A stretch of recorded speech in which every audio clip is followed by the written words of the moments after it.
putting the X in success. Cycle to work, cycle for life. From commute to community. Part 1 with Keleigh Stone and Olly Bridges from Pluxee UK and Oakley and Joe Taylor from Harfords.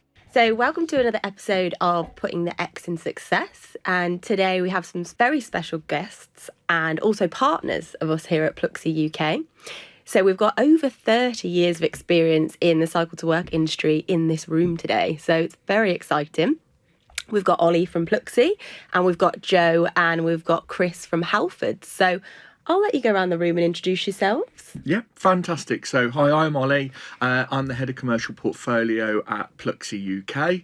I also formerly had 10 years experience at Halfords and have the pleasure of being in the room with two fine gentlemen who I've spent plenty of time with today.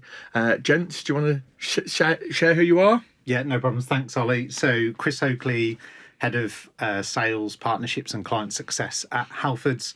Been with the company for 10 years and had the pleasure of working with you for many of those years. And also the lead Halfords representative on the Cycle to Work Alliance. So do a lot of work with the government and, of course, really understand how we're going to get more people onto bikes. Hi, my name's Joe. I'm with Halfords as well. I've been with the company for 7 years. My main responsibility is looking after the Pluxee account, so I work really closely with the Pluxee team on driving the account and supporting their clients as well.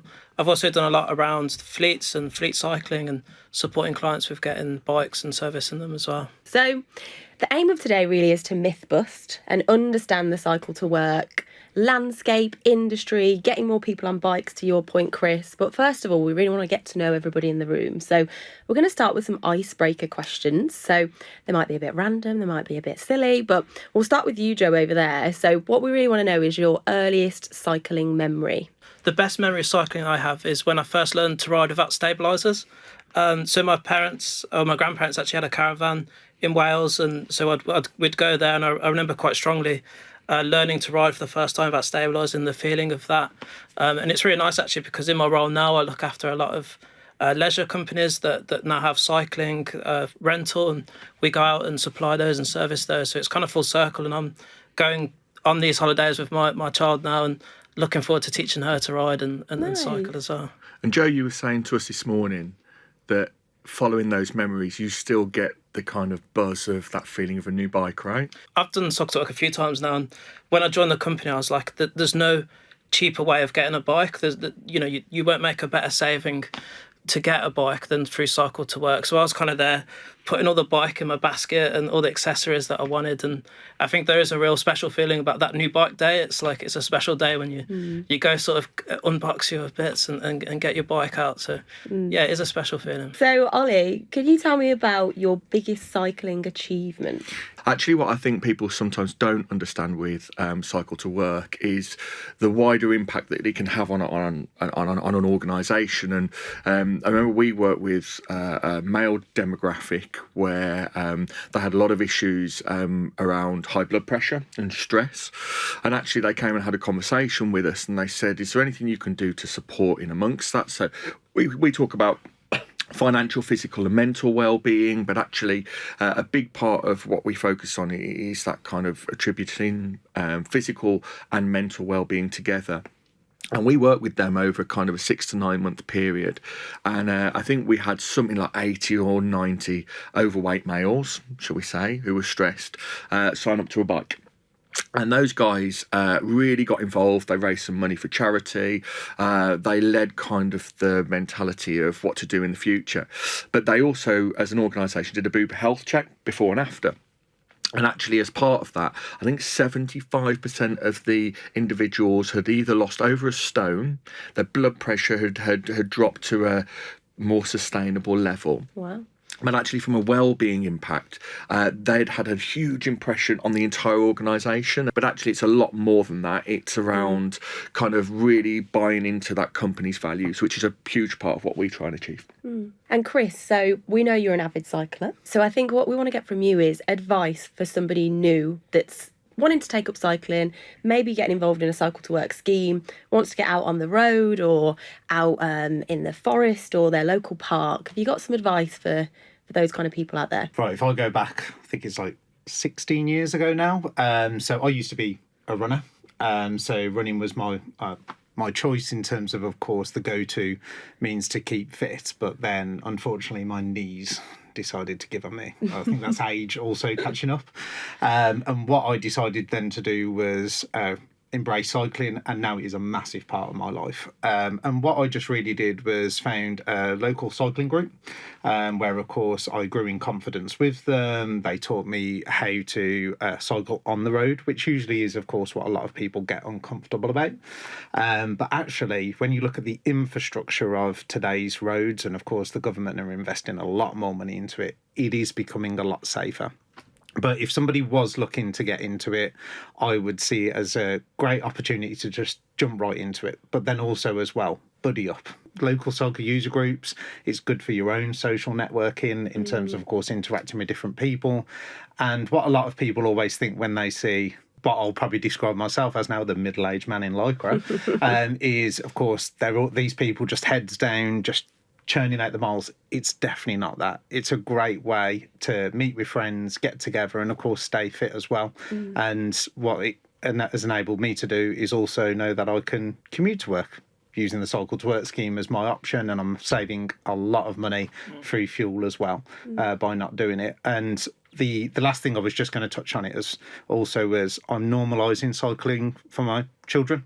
So what they're seeing is that, of course, dad cycles to work, and already they're getting into their own mindset of going, well, that's an option for me. That's something I can do. So I think as a generation, that's what we need to do, is set an example of how we're going to help that next generation embrace cycling and, of course, have a greener, sustainable future with it as well. I've got a visual image of you and a bunch of friends in Lycra now, which I'm not sure how I feel about. Yeah, you've probably shouted at me on the road as well sometimes. And every cycle journey, right, is attributed by the best place to stop for coffee or a view or your Instagram selfie or... I mean, one of probably the best experiences I've ever had was I've had the pleasure of cycling from Land's End to London. Wow. And it was a great way to see the country. It really hits you when you're in a car. You don't really look around, you're just stuck on these A roads. But of course, being on a bike, you get to take a lot in and meet lots of locals. So you're going through villages, getting out, of course, to speak to people, stop at a lot of pubs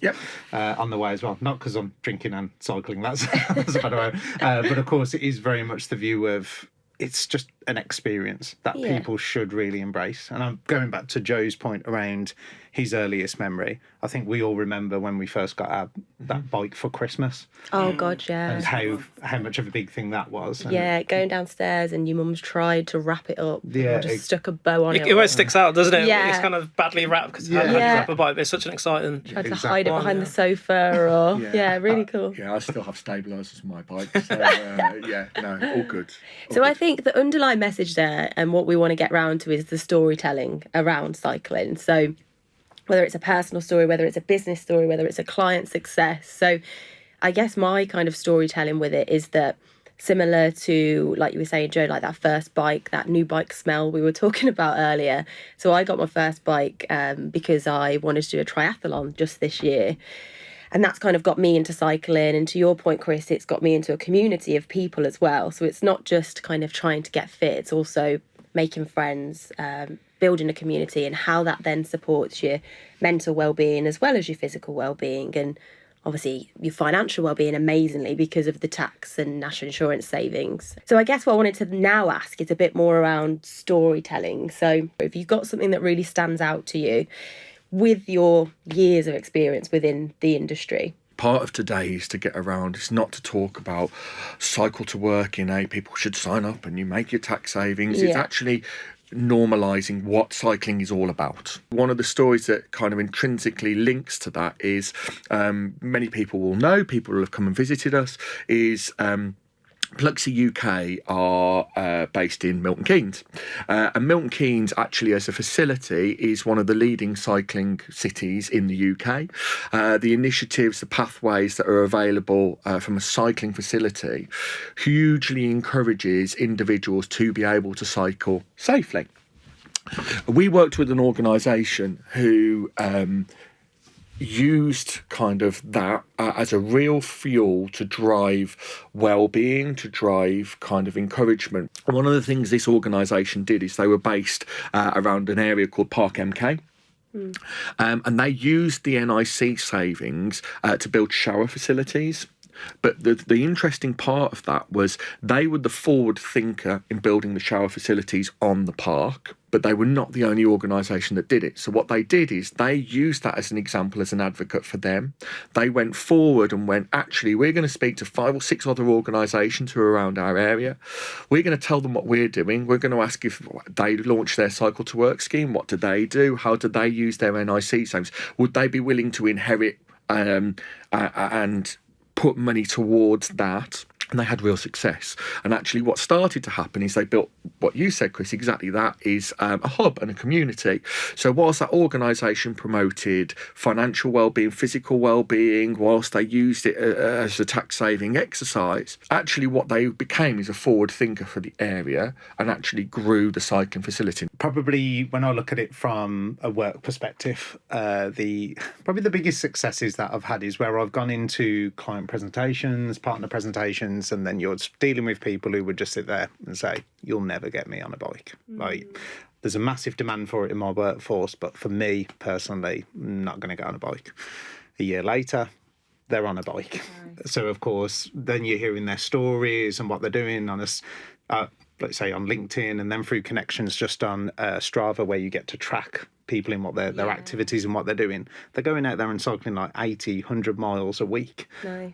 And of course, the benefits they've reaped from it have been massive. So I think there's, like you say, a success from that front of where myself and Joe very much deal with the business in, of course, getting them to bring it into place and then champion it. But then for us to actually see the people that we're influencing in that moment, then embrace the scheme and reap the benefits from it, you've got champions then that will go out there and say it. The other thing as well, probably from a business perspective, is one of our biggest clients. They gave me the challenge of, Chris, what we're really struggling with is getting new people into the funnel. So this was when they were with another provider, and the uptake was very stagnant. It was just kind of like the same people who were engaging with it. So what we did was we rolled out the scheme with them, and we encouraged them then to reinvest their NIC savings in purchasing a fleet of bikes that they could have on site, and that would encourage then new users to try.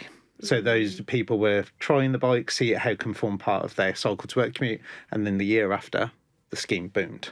Because, of course, what we had done was we'd given them the opportunity to try a bike. And that's usually the first thing is, of course, you've got the jump of actually committing to join the scheme and get a bike, but there's this like little gap in the middle where, of course, people are thinking, well, I want to try one. How do I try one?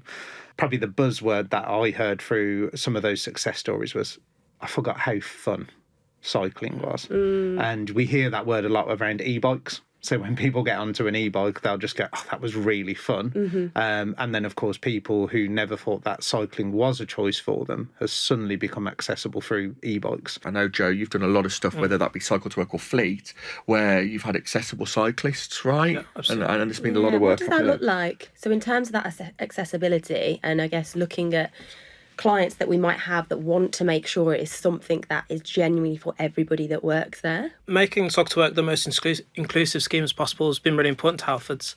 And as an account manager, I get asked a lot, what can we do for employers that need an adapted cycle?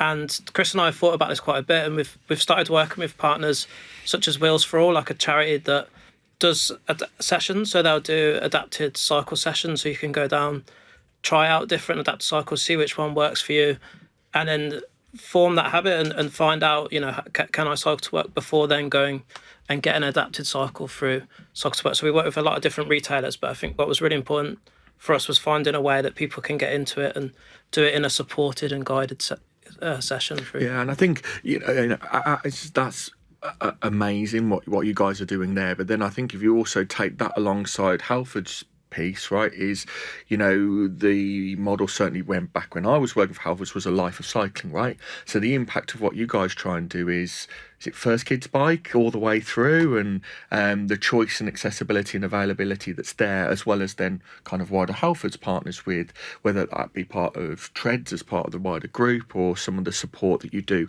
with local independents as well. I think it is really important that there is something for everybody, right? Definitely, and I think that's where you look at the campaign that Halfords are undertaking, is that we've recently partnered with Sustrans, so doing a lot of work with them around how we're encouraging more children into cycling. And then coming back to Joe's point around accessibility, is that one thing that's really important to cover here, and quite a bit of a key discussion point when we go into cycle to work, is like limits. Like how much should we have in play for our employees? Now, a lot of people's mindset automatically goes to, right, I'll have a X grand limit because then of course I can appease the cycle enthusiasts. But the way that we look at it is we will go, well, we encourage that you have a £5,000 scheme limit to ensure that you have a broad range from an accessible point of view. Like these accessible bikes, I'll be completely honest, they're not cheap. But of course, what a lot of employers are doing now is they want to ensure they've got a fully inclusive benefit to get as many people as possible onto it. And of course, that's where we give them the data then to be able to go, well, with this sufficient limit, you will be able to tick the boxes for 95% of your workforce, but accessible being the key lever in those conversations. So I guess to layer on that as well, and to ask a really direct question. So when we're looking at accessibility, we're looking at what a great scheme looks like, the North Star, I guess, to put it. What sets Halfords and Pluxee aside from the rest? So to be disruptive in the market, what is it really within that cycle to work benefit arena? What is it that you would do differently? The biggest uniqueness in which we bring to the market is Halfords. It's the brand, it's the range, it's the affordability. So talking then around, say, e-bikes, cheapest e-bike through the scheme is approximately £220. Nice. And of course, spreading that over 12 months, suddenly then you're looking at it as going, wow, I didn't know e-bikes were so cheap. Yeah. Are you talking, what, less than 20 quid a month or something like that? Yeah. So it is kind of like just one of those things where, again, coming back to those myth busters is, oh, e-bikes are really expensive. They're really not. No. But of course, going back to how we make a scheme great, and I think there's 3 aspects to making a scheme great, is, of course, you've got us being the experts in cycling. We know how to get people onto bikes. And then, of course, we're working with fantastic partners such as yourself, who is brilliant at engagement, driving the best levels of interaction. But then third is having a great employer. So, of course, the employer who champions the schemes, gets behind it, and really enables both of us to get in there and get hands-on with the employees. Because I know from your experience, Olly, when we work together, is that you could have somebody who brings the scheme in from a tick box perspective, or you have somebody who brings the scheme in and really champions and drives it, and the data speaks volumes in the impact that it can have. So yeah, when we get hands-on, that's where a scheme is taken from good to great. Where we come into all of this is within what we do at Pluxee. You've got all of these different pressures that HR teams are having to deal with at the moment. And then in amongst that, you talk about the impact of what was the autumn and now spring budgets, and the impact on NIC, rising costs, and organisations. How do they fundamentally continue to run? And I think for us, we have done a really great job from a Pluxee perspective of these guys are absolutely the experts. We partner with the best of the best, with all of our partners. These guys are the experts. But what we need to bring to life is everything alongside that as well. We need to use what the platform that Halfords have given us in amongst the expertise that we have to kind of be that expert in the middle for that HR team. So that's support mechanic. So ultimately what we will look to do is, we'll look for these guys to give us advice or really the best deals, or we'll launch some of the newest range with them. But actually our job then is to take that product and then put that in amongst everything else that we're doing and help that HR team bring it to life. And I think that's where we play a real key part now is, the foundations of everything are there, but very much as Chris said, it's the same with all of benefits, is it's really easy to have a tick box. But I think more and more what we're learning is the types of companies who we want to work with, some of our best clients, are the ones who live and breathe it. But how do we support them with their pressures? Yeah. So, we're going to create great material. Loads of people are going to watch us today and go, that's the best thing they've watched all week. Joe's going to listen to us back in his car because he told us about how much he loves his podcast. But actually, the reality of it is we want to make people smile. We want to make people feel human. But we also want people to be able to take this away and go, actually, there is support for me there. I'd like to launch a scheme, but I don't know if I can afford it. I don't know and we're going to come on to this, but I don't know whether we can afford it. I don't know whether I've got the time to run it. I haven't got the energy. What about levers? Can't deal with those employees. Actually, yes, you can. And that's where we really come in because we'll really support with that. Yeah. So that's where the partnership works so well, and that's where we're having success at the moment. As you said, there's a really exciting plan that we've put together, and one initiative I was going to quickly speak on was the Cycle to Work exclusives range we've been doing. Nice. So all of the Pluxee clients have been able to access a 20% off discount that is on top of the tax and I savings, so a minimum of 32% or 30%. So there's a huge saving there. It's market leading. It punches above other Cycle to Work savings. So within that catalogue, you've got hybrid, men's and women's. You've got electric, road, mountain, adventure bike. So any type of bike. And through that, it covers all budgets as well. So there's, a Pluxee employee was looking for a bike for £150, and I was able to find one through this catalogue and go, here, use this code, Cycle to Work exclusives, which was really nice. But then there's also, we've really invested in a new range of Boardman bikes that, traditionally they'd go up to £2,000. Now they're going up to £5,500. So it's a really exciting range that really speaks to the cycling enthusiasts as well. I think we're trying to break the norm as well with not just doing our standard, we're going to a roadshow, here's a banner, here's a cycle around on a bike for half an hour. We're really trying to look at how we engage this kind of new age of employees. Like, they're always wanting more. We were talking earlier, everything needs to be instant. You're on your phone, you want everything straight away. So there's loads of giveaways we're doing. We're making it as exciting as possible. So that the end of the summer, we've obviously got our Paris to Pluxee giveaway. So basically we're giving away a trip to go to Paris for a weekend in line with the Tour de France. Ooh la la. So, ooh la la, bonjour. So it's like finding these cool things that we can do to engage new people on the bikes. Like you said, the younger generation into cycling, and seeing it right through your career with an employer, but also right through your life, through fitness and mental well-being. I guess to jump into a mental well-being topic as well. So we know we've discussed financial well-being and how that can support the employer and the employee. In terms of a mental well-being piece, like, we've got some facts here. So £50 billion is lost each year in poor mental well-being with an employee. How do we support those clients with supporting mental well-being within their employees through a Cycle to Work scheme? Pluxee launched a white paper called Game On. Game On was an initial white paper that is a piece of work that we're going to work on over the course of the next year.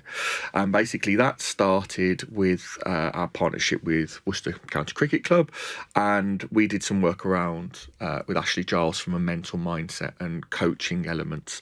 And we talked about strength and conditioning within that, and having your mindset in amongst how to deal with pressure and stress. And when we worked with those guys, they were talking an awful lot about how the release of endorphins can help release stress. And he speaks about how they create an elite mindset and the best types of culture. So whilst he was talking about it from sports culture, that might be a sales function, that might be a well-being function, that might be the stress of every day. We need to try and promote and align more about how we can release those endorphins, how we can create a relief of stress and pressure, which for me would attribute then to a reduced amount of activity in relation to people being off or their mental mindset. And I think this is where the cycling part comes through. I think the one big thing that I really picked up on throughout the pandemic was the importance of the commute. So a lot of people have forgotten about how important the commute is to their daily routine.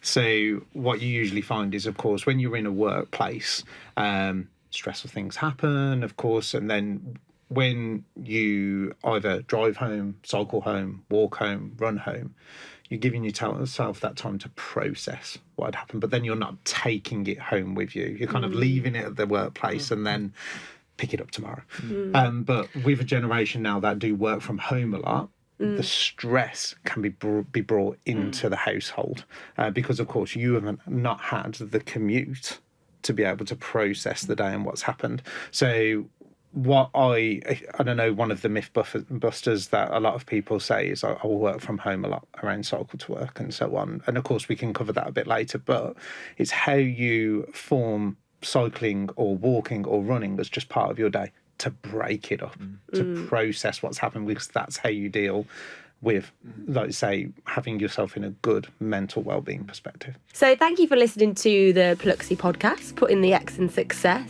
and please join us for episode 2.